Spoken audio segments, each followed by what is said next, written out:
What's that famous saying? A race car is a project that's never done. Well, looks like this seam is no longer wanting to be a seam. Probably just gonna stitch weld it back together.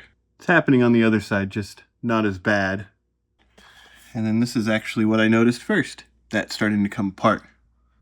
Just remember, kids, if you're not driving your car hard enough to where it starts to self-disassemble, you need to try harder. Yeah, apparently I drove this car really hard.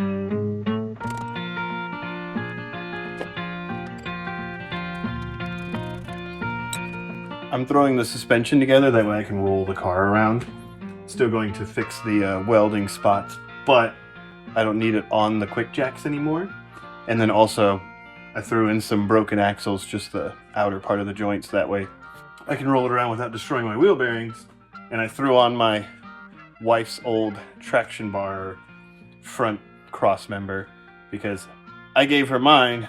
I'm gonna get a new one for this car when I get the new engine and new transmission because she took everything from me.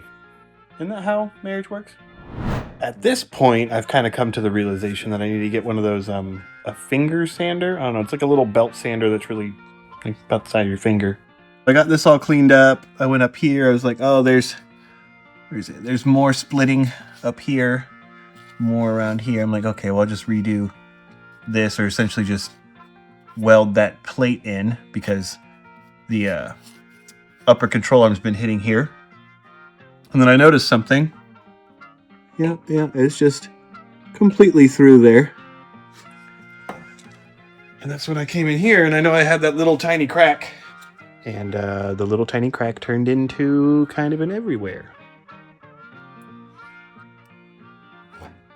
So I've got it starting to split around the mount.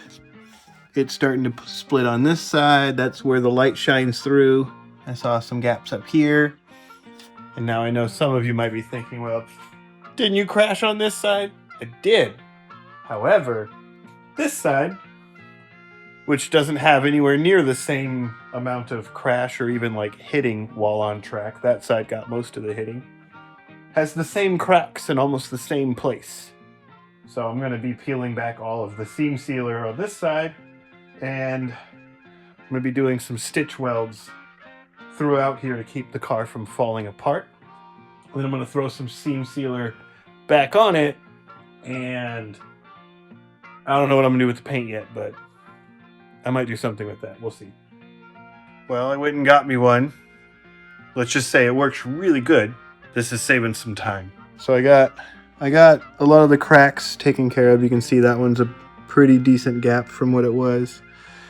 There were little cracks along here, all the way up. You can still see a crack right there. There were little cracks all along here in this one as well. Other than that area, I don't see many other cracks going on anywhere, so I'm not gonna strip apart the whole thing. I'm not doing this for rigidity or, you know, any of that. I'm doing this for different race car stuff, which is everything's falling apart and I don't want to get another chassis and have to go through the caging process and swapping everything over and all that. So I'm just gonna keep this chassis since I've had it for 20 years now. This is the core support and it needs some love. It had a reinforcement added a long time ago because of some wonky crap that happened, and I'm not going to get into it. But it has seen some better days. This is going to get a different treatment. Thanks for watching. We'll see you next time.